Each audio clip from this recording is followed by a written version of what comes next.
जिन शासन की अद्भुत साधना, सामायिक साधना,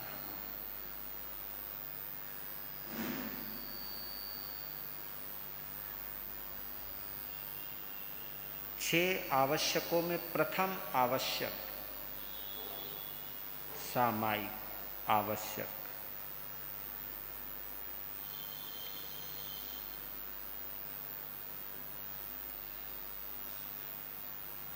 इस पर लगातार चतुर्मास के प्रथम दिन से ही चर्चा चल रही है।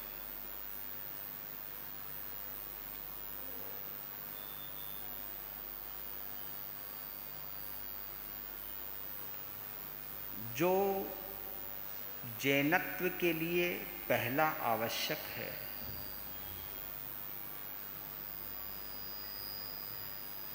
जो साधु साध्वी और श्रावक श्राविका का पद जिसके माध्यम से हमें मिला है, ये सम्मान है मनुष्य जाति का, सबसे बड़ा सम्मान है।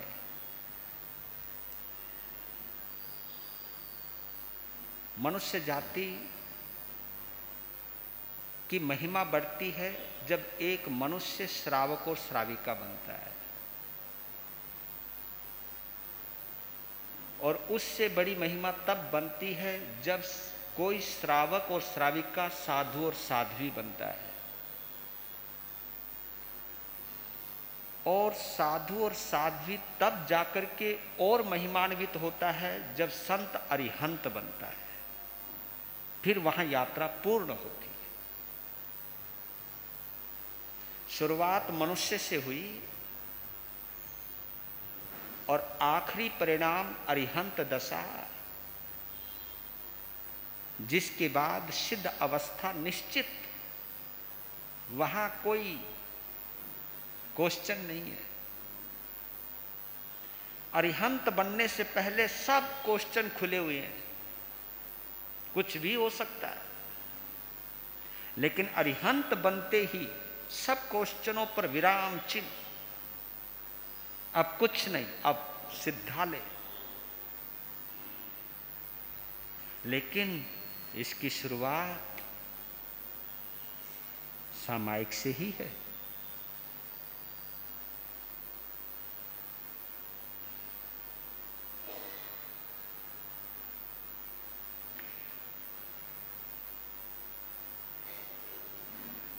मैं उनको बहुत नसीब वाला मानता हूं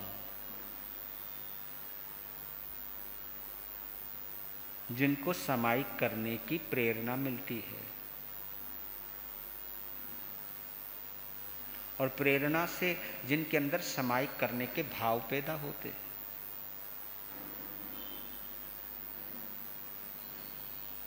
चाहे जाओ नियम के, चाहे जाओ जीवाय के, पर लेकिन जाओ नियम की शुरुआत जाओ नियम से ही होती है।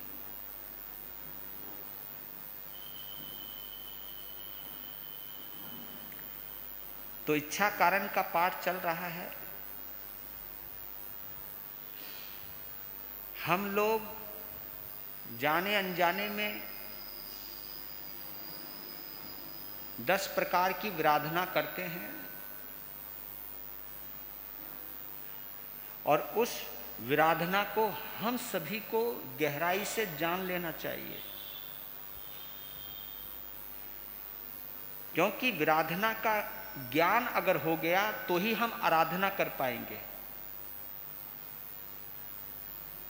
विराधना का पता नहीं चलेगा तो हम आराधना भी नहीं कर पाएंगे। इसलिए भगवान महावीर ने प्रथम सीढ़ी जब ये कहा कि इच्छा कारेण संदिश है भगवान, क्योंकि ये इच्छा कारण जो शब्द है ना, बड़ा महत्वपूर्ण है। एक अद्भुत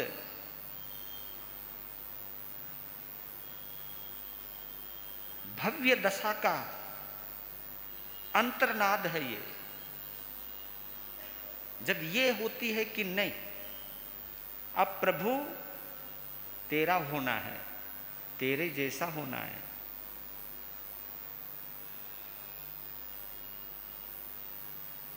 बहुत यात्रा कर ली,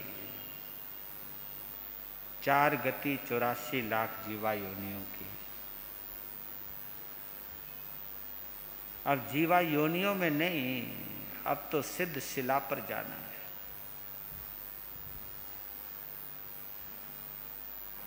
हे अरिहंत, हमें भी अरिहंत बनना है। इस भव में ना बन पाऊं, लेकिन करीब आना है, निकट आना है। ये शुभ संकल्प ही इच्छा कारण है।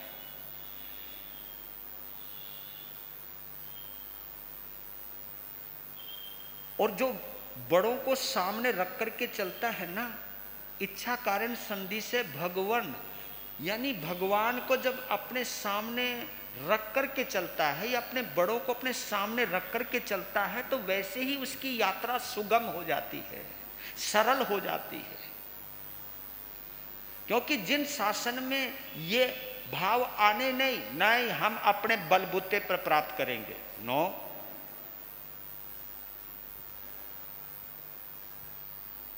ये बात अपने बलबूते की है ही नहीं। ये बात तो विनम्रता से प्रारंभ होती है। झुके बिना कुछ पा नहीं सकते। तो हम विराधनाओं की चर्चा कर रहे थे। अभिहया, वतिया, लेसिया, संघाइया, संघटिया, परियाविया, किलामिया, उद्विया। आज हम उद्विया पे चक्कर। ये बहुत जरूरी है कि हम कहां कहां कैसे कैसे उद्विया करते हैं। और इस उद्विया की वजह से हमारा पारिवारिक संतुलन खराब हुआ है।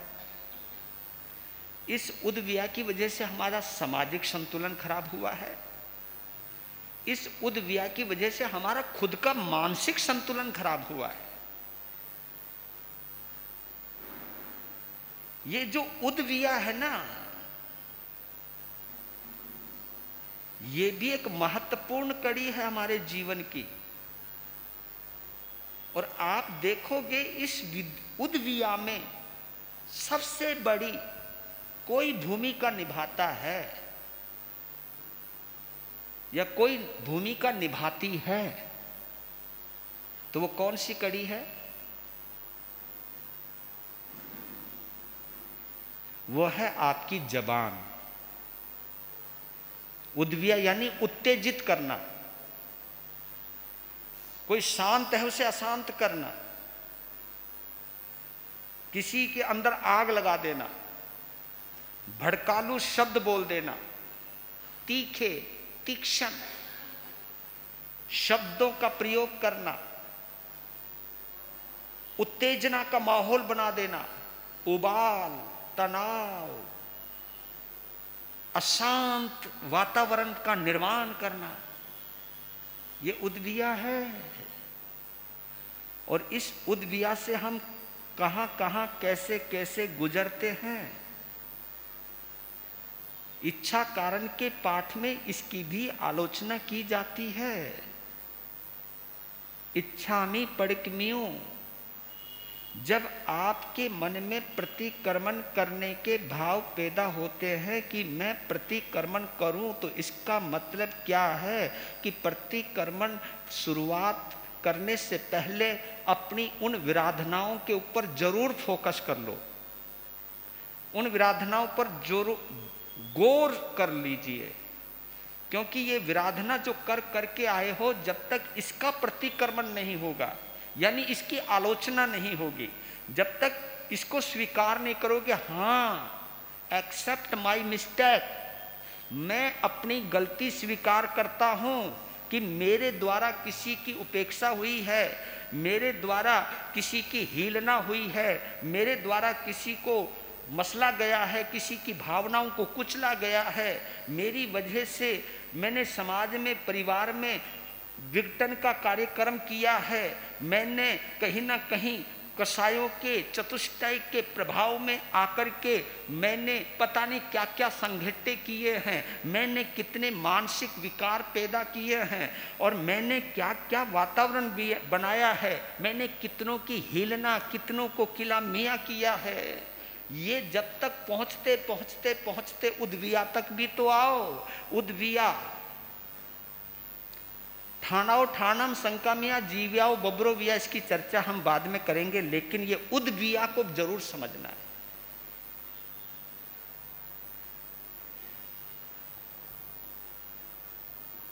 और उद्विया को समझाने के लिए एक गीत गा लेते हैं, है ना।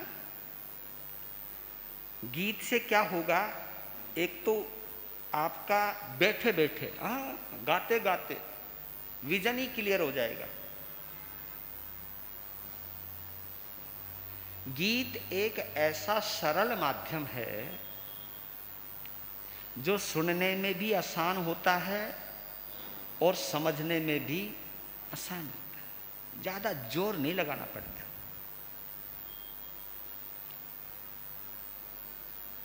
गीत है, तोल कर बोलो सदा, तोल कर बोलो सदा, वाणी की बुरी मार है।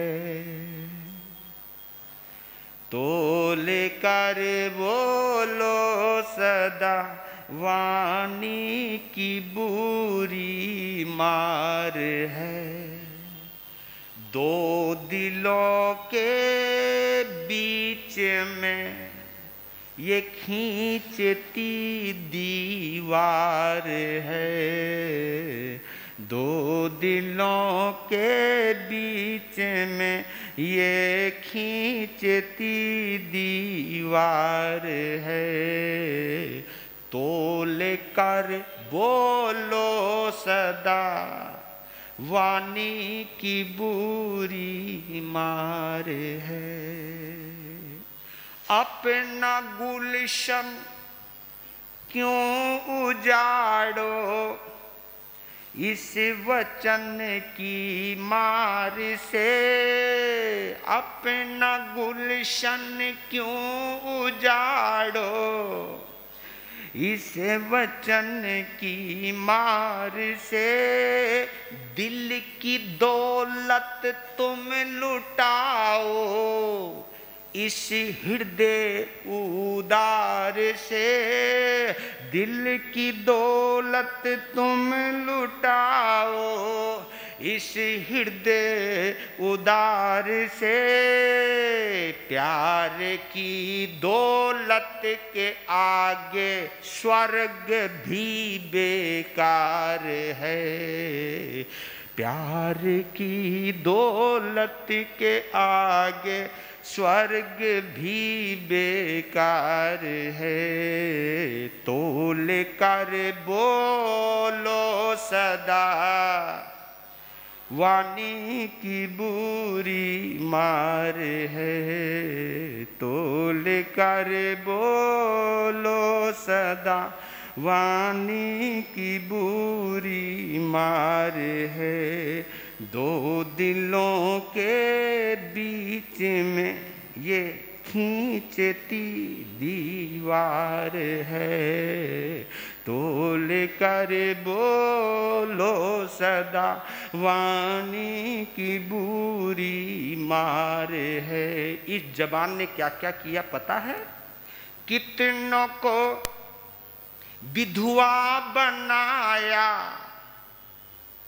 इस वचन की मार ने। कितनों को विधवा बनाया, इस वचन की मार ने।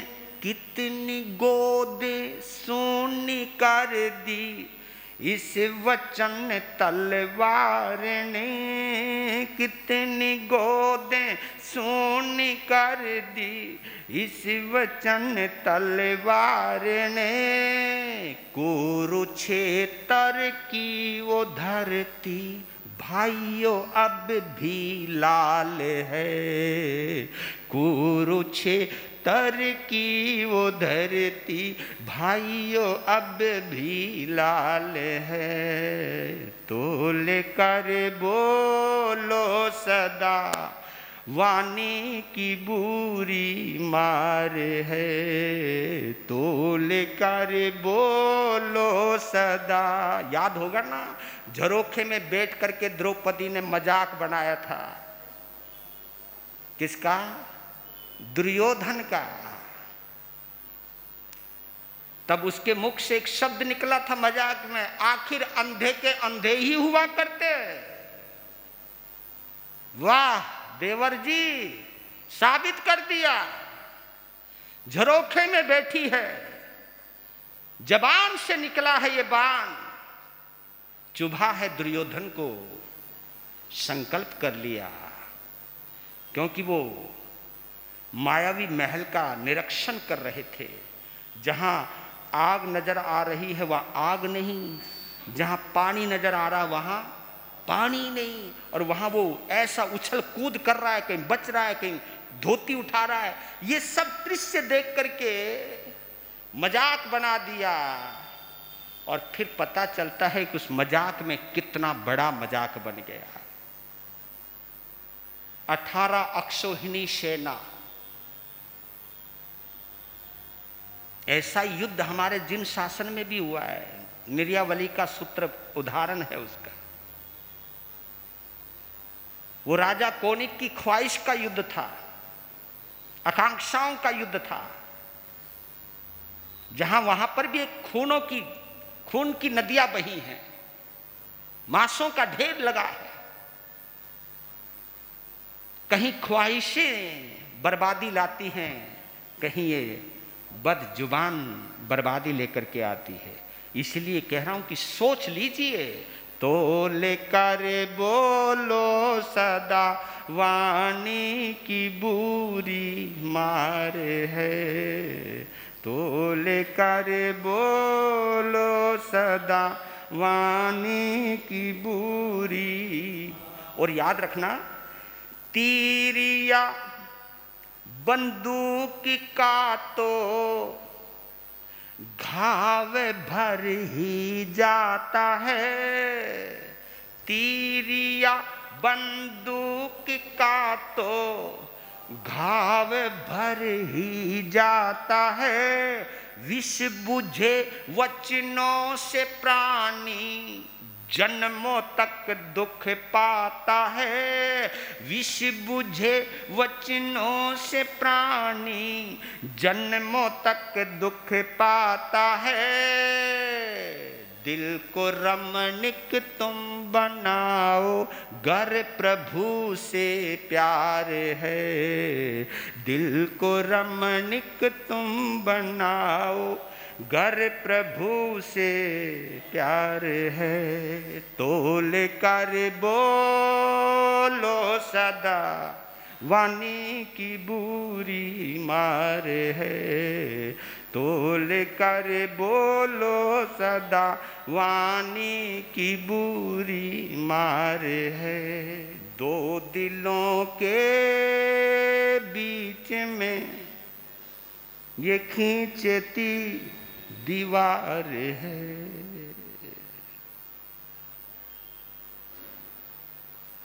क्या जबान का खेल है ना।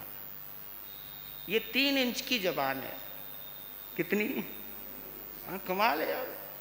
और जिसमें ना हड्डी है, हड्डी नहीं, यूं ही हिलती रहती है, और क्या खेल कर देती है यार। 3 इंच की जबान 6 फुट के इंसान को मरवा देती है। ले भाई। और बताऊं, तुम्हारा कद कितना बड़ा है ये मूल्यवान नहीं है। आपके कद को कब छोटा कर दे, कब बड़ा कर दे, ये सारा खेल। वाह, बस समझदार हो तो भाई। ये तो मैं तो यूं ही बैठा हूं तुम्हें समझाने के लिए। मुझे कोई पता था कि तुम इतने समझदार हो। लेकिन कोई बात नहीं, जो मासा करवाया है तो झेलना तो पड़ेगा। बस इस समझ को है ना एहसास तक ले जाओ।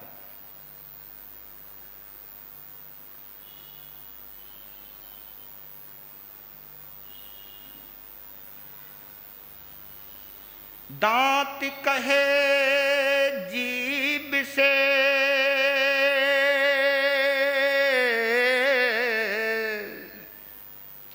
दांत कहे जीभ से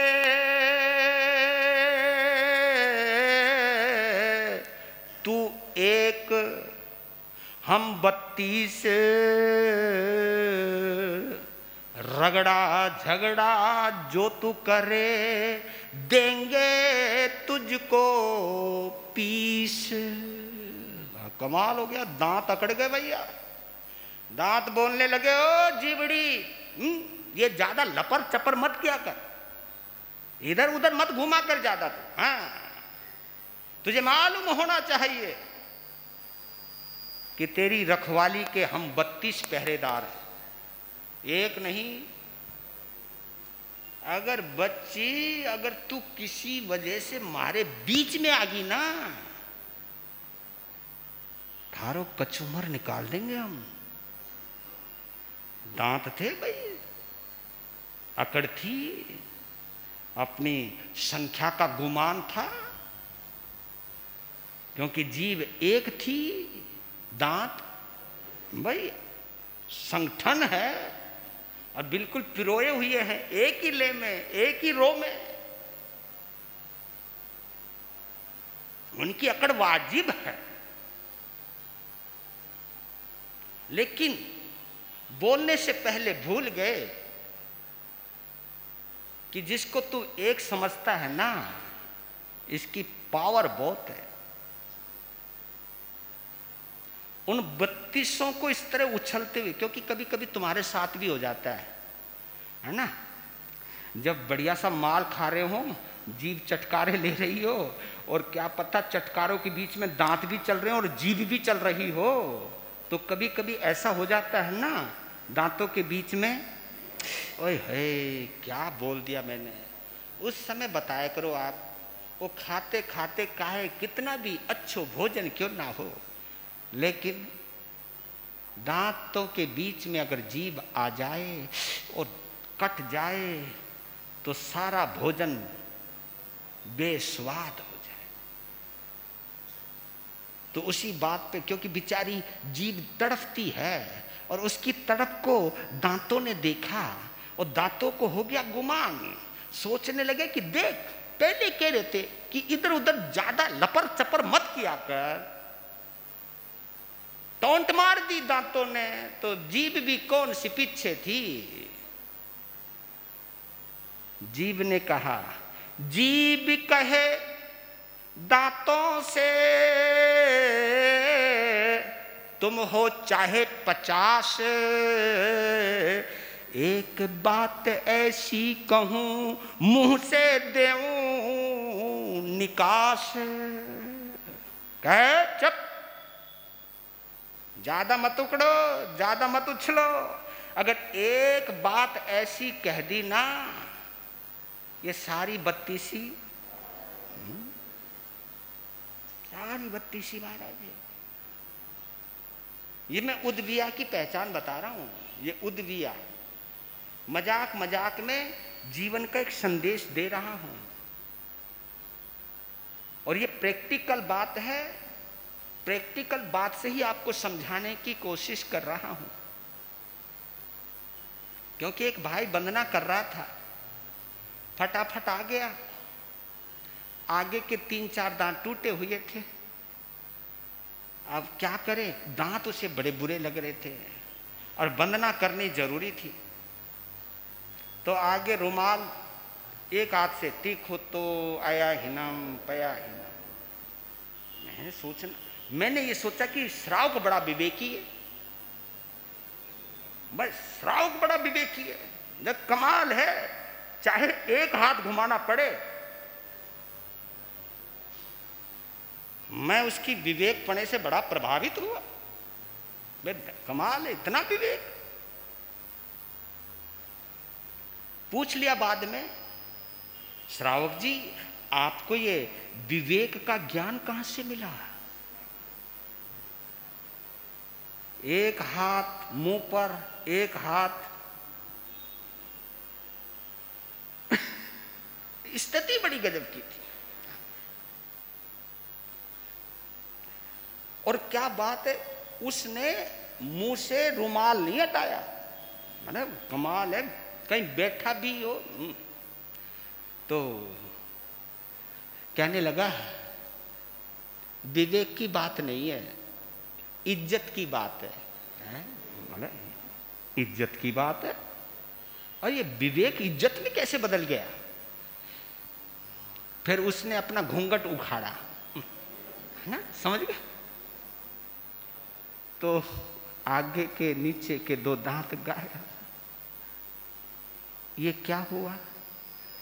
अजी कल ही एक लफड़ा हो गया, जोश में बोल गया, सामने वाले की ताकत को समझा नहीं, उसने आव नहीं देखा ताव, मारा गुस्सा खिंचा के जी, एक ही झटके में ये 3-4 दांत आगे के बाहर आ गए। फिर मैं बोला कि घर में आराम कर लेता, क्या जरूरत थी आने की? नहीं गुरु महाराज, सुनने में बड़ा मजा आ रहा है। क्या बोला? सुनने में बड़ा मजा आ रहा है। पर मैं बोला मजा तो सारा खराब कर दिया तूने। जब ये समझते हो सुनने में मजा आ रहा है, पहले तो ये मजा निकाल दो यहां से, क्यों? मजा खोपड़ी को आता है, ये जरूर ध्यान कर लेना। मजा विषयों में आता है, मजा खोपड़ी को आता है, आनंद ना। ये जब तक हमारा तुम्हारा ध्यान मजे के ऊपर रहेगा ना, तो मजा कभी भी किरकिरा हो सकता है, स्वाद कभी भी बेस्वाद हो सकता है। इस आनंद को जिंदा रखो, और ये आनंद आपके हाथ में है, ये आपकी जबान पर है। उद्विया। अचानक परिवार के जो 2 बुजुर्ग थे, माता पिता, अचानक गुजर गए।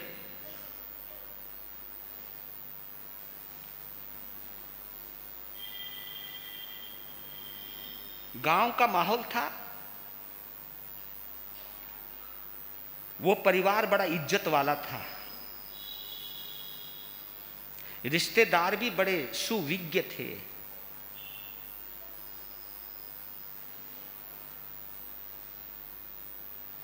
जो गुजरे थे उनके 3 लड़के थे, 3 बहुएं थी। उम्र ज्यादा नहीं थी।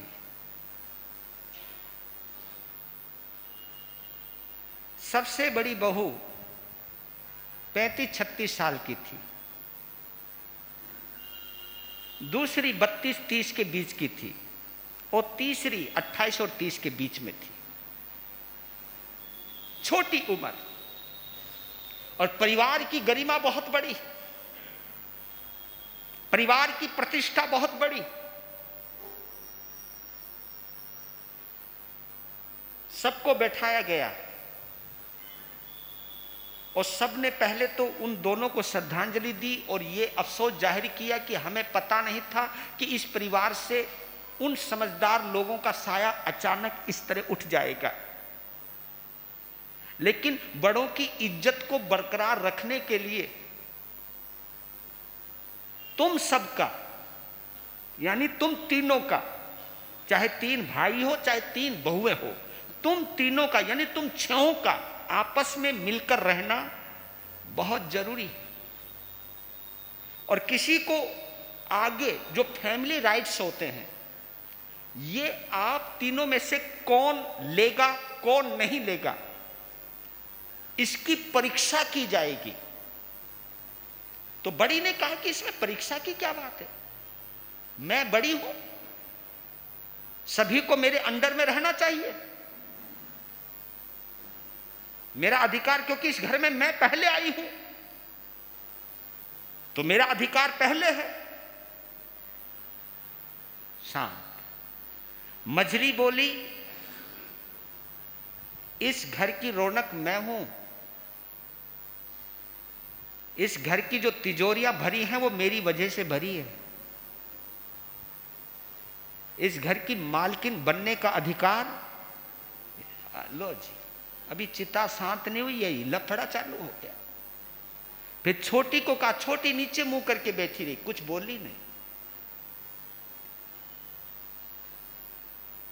फिर कहा, फैमिली राइट्स उनको मिलेंगे जो परीक्षा में पास होगा। फैमिली राइट्स उनको मिलेंगे जो परिवार को संभालने की योग्यता रखता हो। कौन बड़ा है, कौन छोटा है, कौन मझला है, यह महत्वपूर्ण नहीं है। किसकी सोच कहां तक है, किसकी बुद्धि कहां तक है, किसके विचार कहां तक है, इसका परीक्षण होगा। ठीक है। तो कार्य कुशलता, समय सूचकता, कई परीक्षाएं हुई। आखिरी में एक निर्णय आखिरी की परीक्षा से होना था और उन तीनों के सामने एक पहेली रखी गई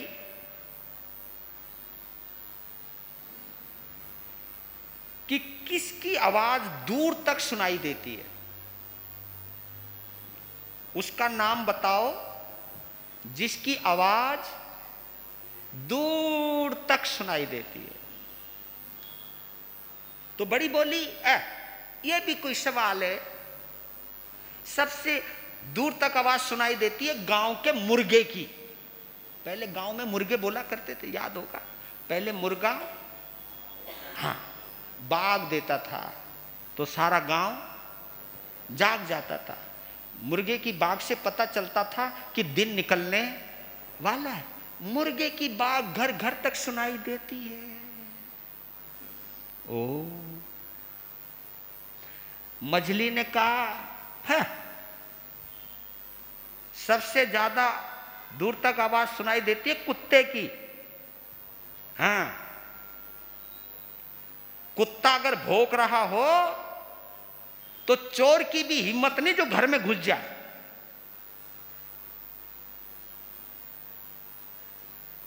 कुत्ता भौंक रहा हो तो चोर भी अपने कदम पीछे हटा लेता है। और पहले सुनसान हुआ करता था, आजकल तो शोर बहुत है ना।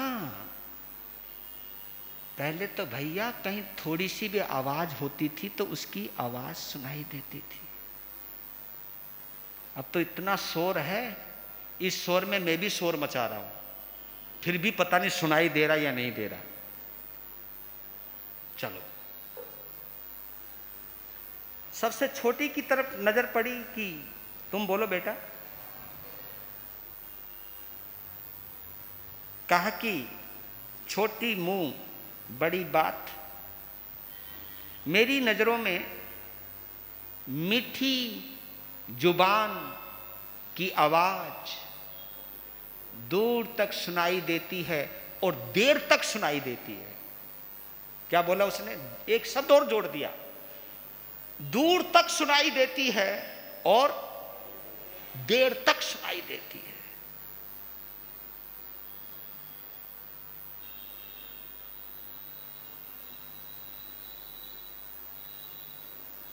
और ये आप जानते हो, जो मीठा बोलता है ना उससे हम बहुत देर तक बात करते हैं। राइट, समझ लेना, इसका भी एक लॉजिक है। अगर मैं किसी से प्रेम से बोलता हूं, प्यार से बोलता हूं, तो हर कोई मेरे से बोलता है, हर कोई बोलता है, हर कोई बोलने की इच्छा करता है, चाहे कोई कितनी दूर भी क्यों ना हो। और कई बार तो इतनी इतनी दूर से उससे मिलने के लिए आते, केवल उससे बोलने के लिए, उसकी आवाज सुनने के लिए। इस मिठास का इतना जबरदस्त प्रभाव होता है। तुम देख लेना, चेक कर लेना, जब तक आप मीठा बोलते रहोगे आपसे लोग बोलते रहेंगे। जिस दिन तुम कड़वा बोलने लग जाओगे लोग तुमसे बोलना, कभी भी ब्रेक आ सकता है। ये चेक किया करो।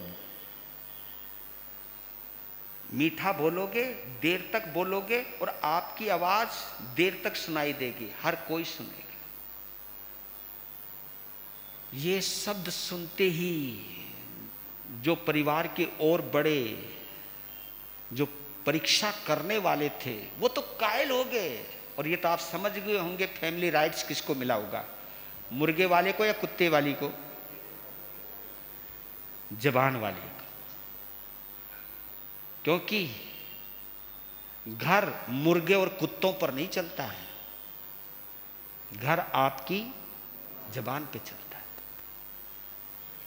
रिश्ते आपकी जबान पर चलते हैं, संबंध आपकी जबान पर चलते हैं।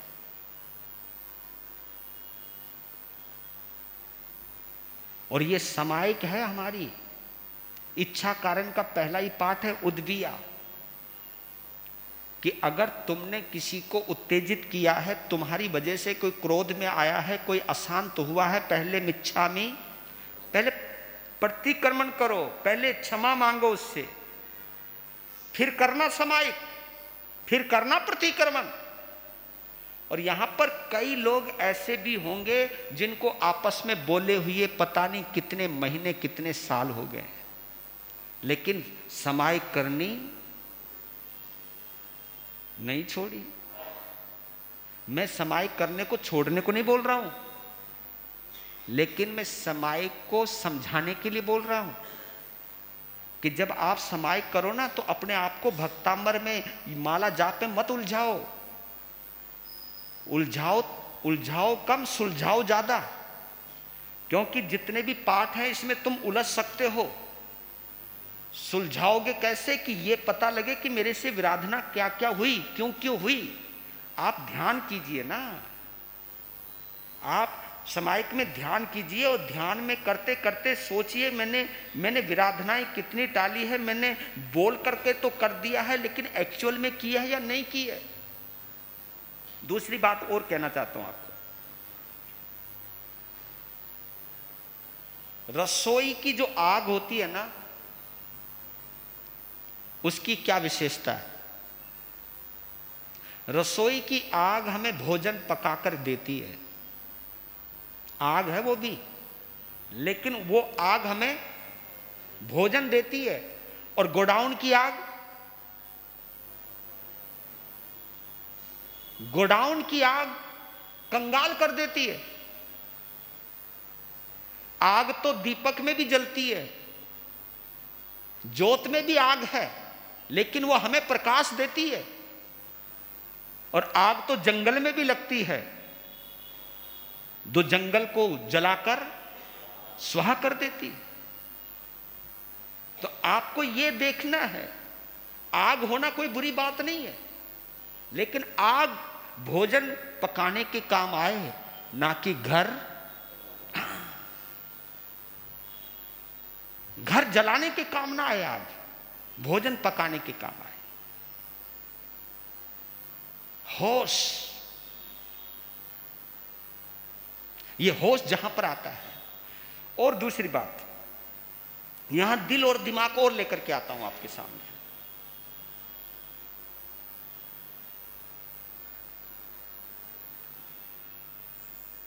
जो दो प्रकार के व्यक्ति होते हैं, एक होता है हार्दिक व्यक्ति और एक होता तार्किक व्यक्ति। गौर करना, दोनों की मेंटलिटी चेक करो आप, दोनों की मेंटल लेवल चेक करना आप। एक हार्टेड पर्सन है और एक आर्गुमेंट करने वाला पर्सन है, जिसको हम तार्किक कहते हैं। तार्किक, और तर्क कहां से आएगा? दिमाग से आएगा। जो तार्किक है, तार्किक का मतलब जानते हो आप? जो अपनी बात को सिद्ध करना चाहता है। एन केन प्रकारेण, जो बात कह दी मैं इसे सिद्ध करूंगा, जबकि ये मालूम है कि हाँ ये मेरी बात गलत है, दूसरा सही कह रहा है, लेकिन नहीं भाई। तार्किक व्यक्ति झुकता नहीं। और जितने भी तार्किक व्यक्ति होते हैं उद्विया, इसलिए मैं आप लोगों को कहता हूं आप स्वाध्याय करो, लेकिन तर्क करने के लिए नहीं। स्वाध्याय इसलिए मत करो कि हमें यह पता लग जाए कि किस साधु साध्वी में क्या कमी है। मैं किसको कैसे नीचे दिखाऊं, मैं किस तरह अपने ज्ञान की सामने वाले पर प्रतिष्ठा डालूं, उसे प्रभावित करूं। No no no no. अगर तुम शास्त्र का ज्ञान किसी को प्रभावित करने के लिए स्वाध्याय कर रहे हो तो आपका ये स्वाध्याय 2 कौड़ी का है, 2 कौड़ी का। मैं आगम के लिए इतनी विराधना नहीं बोल सकता हूं, लेकिन बोल रहा हूं, अगर हम आगमों का स्वाध्याय किसी को नीचा दिखाने के लिए, अपनी तर्क शक्ति को मजबूत करने के लिए, अपनी तर्क शक्ति में धार देने के लिए अगर आप स्वाध्याय करते हो तो आप शास्त्र को भी शस्त्र बना रहे हो, हथियार बना रहे हो आप। वो आगम है, आगम चक्षु ऐसे नहीं कहा, आगम से देखना सीखो। और आगम की जो आंख होती है ना, वो खोपड़ी नहीं देखती, वो किसी की क्रिया नहीं देखती, वो किसी का संप्रदाय नहीं देखती। आगम की आंख तो केवल आत्मा देखती है, आगम की आंख तो केवल हृदय देखती है। और ये आगम की आंख आप तक पहुंचानी चाहिए। ये आगम इसलिए महत्वपूर्ण है, ये स्वाध्याय है। इस आगम में अपना स्वाध्याय कीजिए, अपना अध्ययन कीजिए, अपना विश्लेषण कीजिए, अपना निरीक्षण कीजिए, अपना अपना।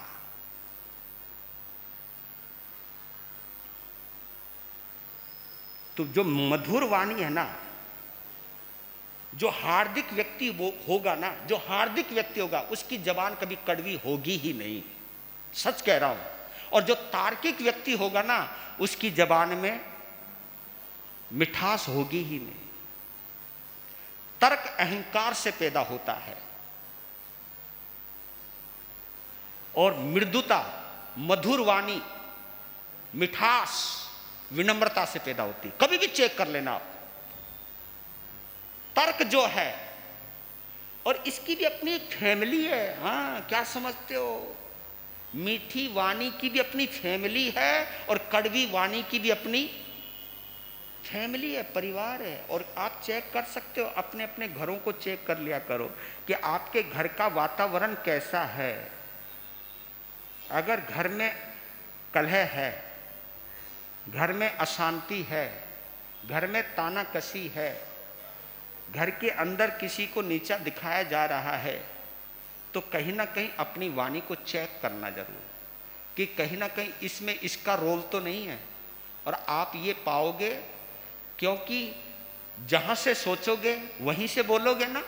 जो सोचोगे वही तो बोलोगे ना आप। दिल से सोचोगे मीठा बोलोगे, दिमाग से सोचोगे कड़वा बोल सकते हो।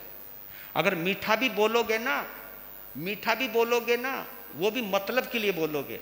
हाँ, ऐसी बात नहीं है कि तार्किक लोग मीठा नहीं बोलते। इसलिए कई लोग बोल देते मीठे बोलने वाले को कि कोई किसी से मीठा बोल रहा है ना, अरे चापलूस है, चापलूसी कर रहा है। क्योंकि दरअसल तुम समझना, गौर करना कि आज आदमी किससे मीठा बोल रहा है? उससे बोल रहा है या तो जिससे डर रहा है ना, जिससे डर रहा, भाई मेरा बॉस है, कड़वा बोला तो नौकरी चली जाएगी। हाँ, गुरु महाराज है, जी महाराज, टैट महाराज, यार नाराज हो जाए, बड़ा महाराज है, कहीं कुछ श्राप ना दे दे, चुपचाप बोल लो जी महाराज।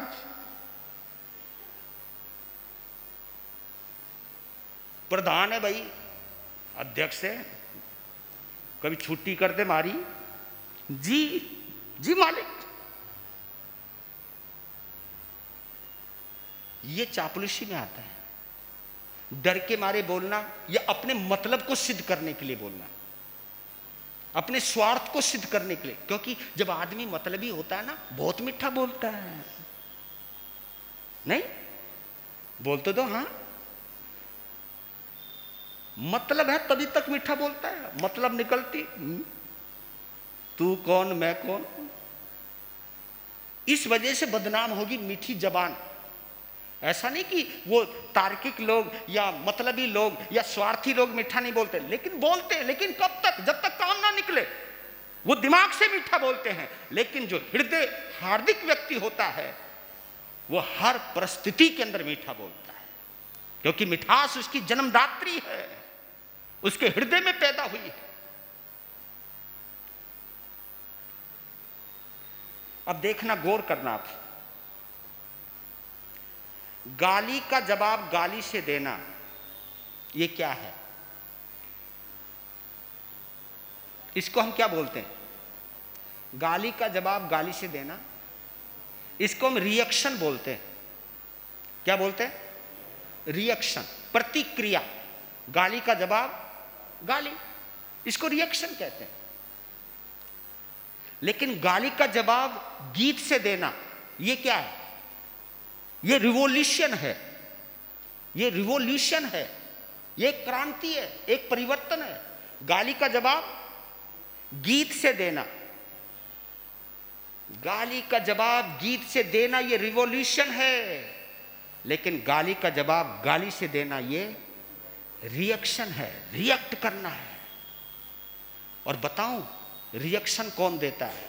गौर करना, अगर आपको जमीर जवाब दे जाए ना आपका कि रिएक्शन कौन देता है, शायद आपके जीवन में रिवॉल्यूशन आ जाए। रिएक्ट केवल पशु करते हैं, पशु।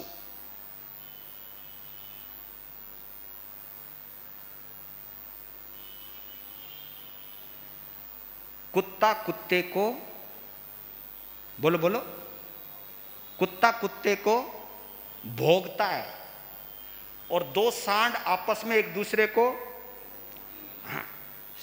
सींग मारते, क्योंकि कोई कुत्ता भौंका तो दूसरा कुत्ता भौंका, तो ये क्या हो गया? ये रिएक्शन। और बैल ने सींग मारा तो दूसरा और मारने आ गया, तू कहा कि मैं कौन सा कम हूं भाई, मैं भी बराबर का हूं जी। गधा गधे को, जल्दी बोलो, लात मारता है। गधा गधे को लात मारता है। जहां रिएक्शन है वहां पशुता है। हम पशु होते हैं उस वक्त।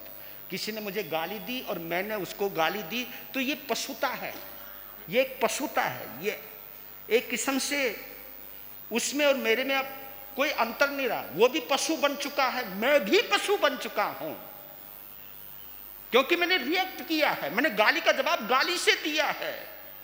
तो ये रिएक्शन है, ये उद्विया है, ये रिवॉल्यूशन नहीं है। और बताऊं आपको, एक मनुष्य ही ऐसा है जो रिवॉल्यूशन ला सकता है। एक मनुष्य ही ऐसा है जो गाली का जवाब गीत से दे सकता है। ये सामर्थ्य किसी को नहीं मिला, ये सामर्थ्य केवल मनुष्य को मिला। ये तुम्हारी दौलत है, ये तुम्हारी दौलत है, ये तुम्हारी पावर है। और यही विशेषता बताती है कि तुम मनुष्य हो, क्योंकि मनुष्य ही एक ऐसा है जो रिवॉल्यूशन ला सकता है। और रिलीजन है क्या? ये रिवॉल्यूशन है,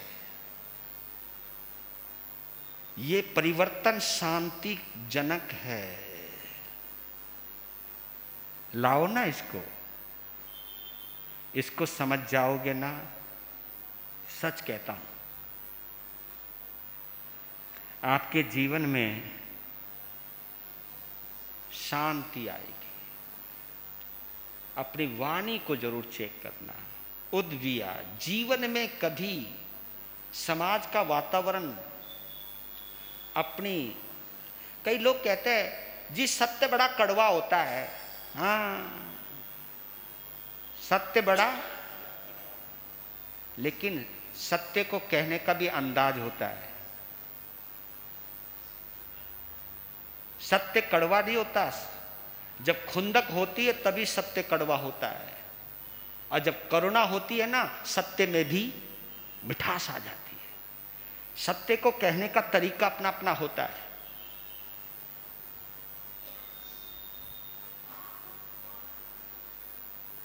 पता नहीं आपको समझ में आया नहीं। सत्य को कहने का तरीका, जब आप में प्रेम होगा ना, आपका हृदय होगा ना, अब देखिए, आदमी की 4 कैटेगरी है। चलो फिर चर्चा करूंगा, समय हो गया इधर।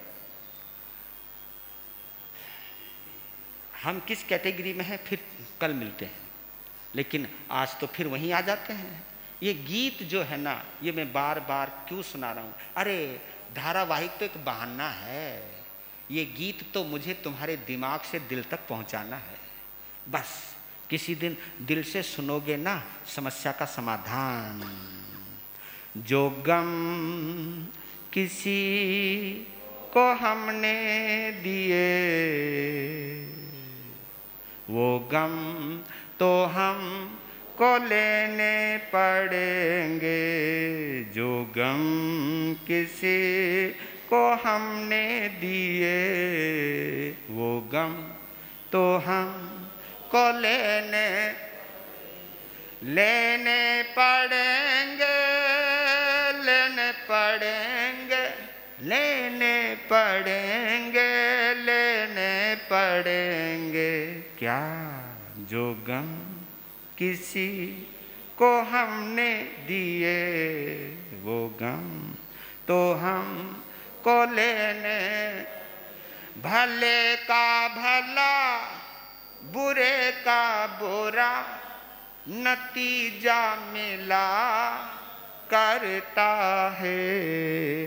करके बुरा और चाहे भला, ये हरगिज नहीं हो सकता है। जो कर्ज हमने ले लिए, वो कर्ज तो हमको देने पड़ेंगे। लेने पड़ेंगे, लेने पड़ेंगे, लेने पड़ेंगे, लेने पड़ेंगे। क्या?